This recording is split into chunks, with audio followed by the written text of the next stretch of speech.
Assalamualaikum warahmatullahi wabarakatuh. Perkenalkan, nama saya Hardeni Makmur. Di sini saya akan mempresentasikan mengenai produk-produk yang telah saya buat terkait tugas seni dan estetika. Adapun dalam presentasi ini terdapat beberapa poin penting yang akan saya jelaskan, yaitu pertama, makna produk, kedua, target pasar, ketiga, target harga, keempat, intens promosi, dan kelima, desain produk.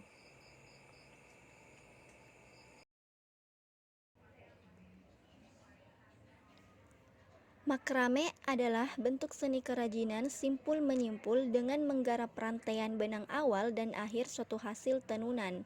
Beragam simpul yang dibuat pada rantai benang tersebut nantinya akan membentuk aneka rumbai dan jumbai. Mudahnya, makrame merupakan kerajinan tangan simpul menyimpul dengan menggunakan berbagai macam benang. Kemudian, jika kita perhatikan pada kerajinan makrame ini, terjadi suatu kerapatan dan perulangan, di mana di sini dapat kita lihat pada gambar, yaitu terjadi kerapatan di sepanjang garis dan perulangan dengan arah berulang.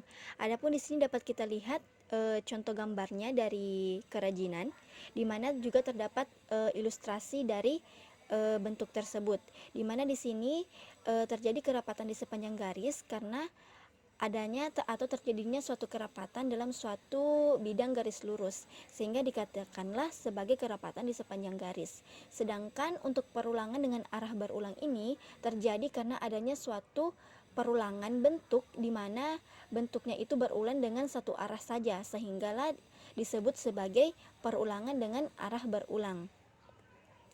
Kemudian juga terjadi kerapatan menjauhi sebuah titik, di mana di sini dapat kita lihat contoh gambarnya dari kerajinan dan juga ilustrasinya, di mana di sini terjadi kerapatan yang menjauhi sebuah titik karena jika kita lihat dalam ilustrasi gambarnya itu dapat kita lihat bahwa semakin menjauhi titik pusat maka ia semakin meregang atau semakin membesar, sehinggalah dikatakan sebagai kerapatan yang menjauhi sebuah titik. Artinya kerapatannya itu semakin menjauh dari titik pusat maka semakin membesar. Kemudian juga terjadi perulangan dengan arah bersilih, di mana perulangan ini terjadi karena adanya suatu perulangan bentuk dengan dua arah, yaitu arah kanan dan arah kiri.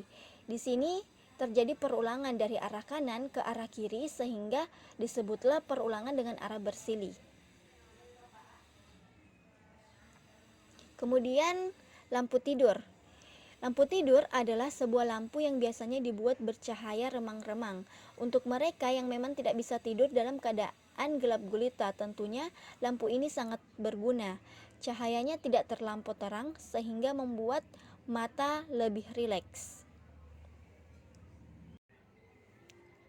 Kemudian pada lampu tidur ini terjadi gejala dasar perubahan keseimbangan.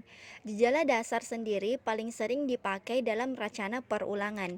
Gejala dasar terdiri atas deret garis tegak dan datar yang sama jaraknya dan berpotongan sehingga terbentuk sejumlah bujur sangkar yang sama besarnya. Adapun di sini dapat kita lihat contoh dari lampu tidur, di mana di sini juga terdapat ilustrasi dari bentuk tersebut, di mana di sini dapat kita lihat bahwa terjadi gejala dasar perubahan keseimbangan, di mana pembagian gejala dasar yang berupa bujur sangkar dapat diubah menjadi persegi. Kemudian terjadi pangsa racana kemiripan, yang dimana kita ketahui bahwa mirip tidak berarti sama. Bentuk yang mirip tidak membuat perulangan. Sama seperti perulangan kemiripan perlu dilihat menurut unsur rupa dan unsur pertaliannya. Kemiripan tidak memiliki keteraturan perulangan yang ketat, tetapi memberikan kesan keteraturan. Adapun pada lampu tidur ini terjadi pangsa racana kemiripan, yaitu pada bentuk trikona atau bentuk segitiga, yang dimana pada pangsa racana kemiripan ini yaitu terjadi kemiripan yang tidak berulang.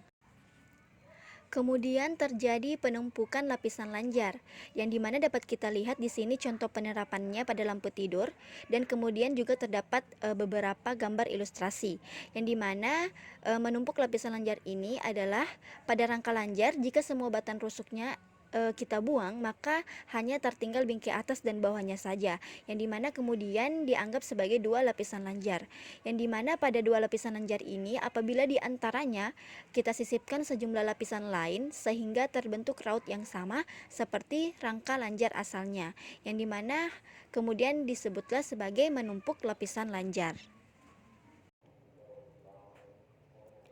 Target pasar sama dengan segmentasi pasar. Segmentasi pasar merupakan suatu kegiatan untuk memilih konsumen sehingga kita dapat memilih pasar target dan membuat strategi yang tepat untuk melakukan penetrasi produk kita.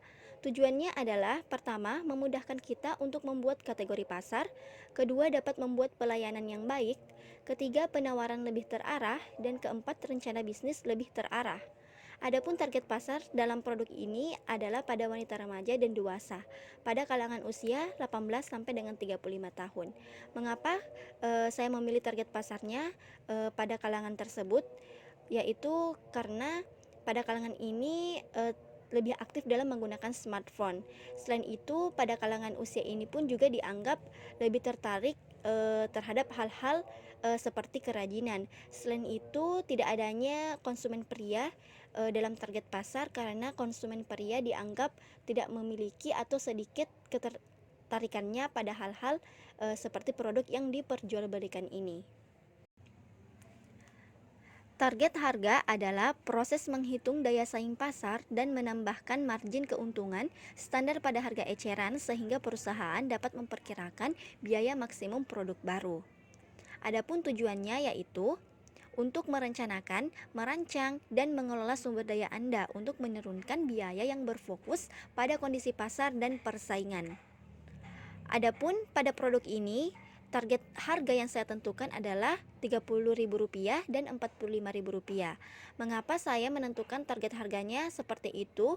Pertama, karena sesuai dengan target pasar yang telah ditentukan sebelumnya, yaitu pada kalangan usia 18 sampai 35 tahun atau pada kalangan remaja dan wanita dewasa. Karena harga ini dianggap sesuai dengan kondisi pasar yang ada atau dapat bersaing dengan produk-produk yang ada di pasaran. Selain itu, dengan penentuan harga sekitaran ini juga karena tanpa mengurangi keuntungan dari produk yang diperjualbelikan.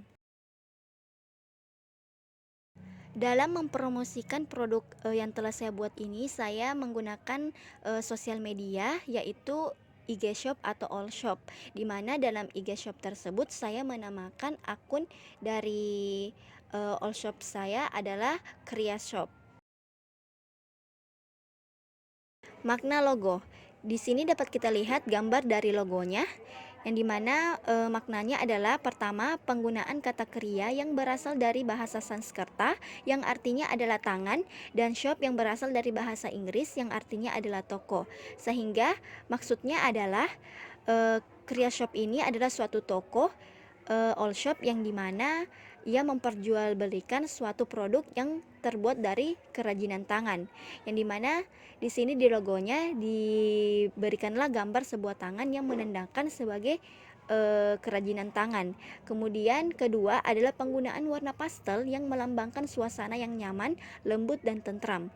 Kemudian ketiga adalah penggunaan bunga tulip pada logo yang melambangkan penghargaan serta keagungan dan kemakmuran, yang dimana di sini maksudnya adalah untuk mendapatkan apa yang kita cita-citakan, yang dimana di sini pemberian bunga tulip ini diharapkan bahwa produk yang kita perjualbelikan ini banyak dan disukai oleh para pembeli atau para konsumen. Adapun di sini dapat kita lihat desain IG-nya sebagaimana dapat kita lihat pada gambar ini, bahwa di sini dalam mendesain IG-nya kita banyak menggunakan warna-warna pastel yang dianggap cerah atau ceria atau mudah, yang dimana kita sesuaikan sesuai dengan target pasar yang telah ditentukan, yaitu pada kalangan remaja dan wanita dewasa. Mengapa? Karena warna-warna pastel ini kita anggap cocok untuk usia pada kalangan tersebut.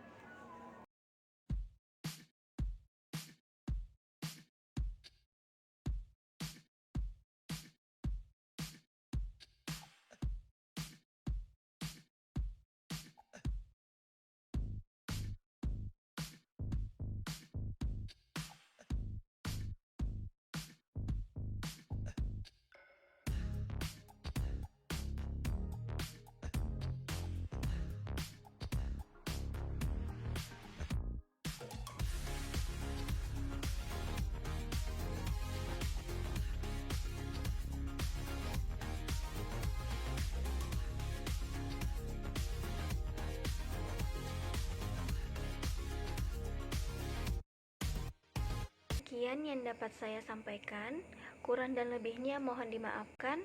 Sekian dan terima kasih. Assalamualaikum warahmatullahi wabarakatuh.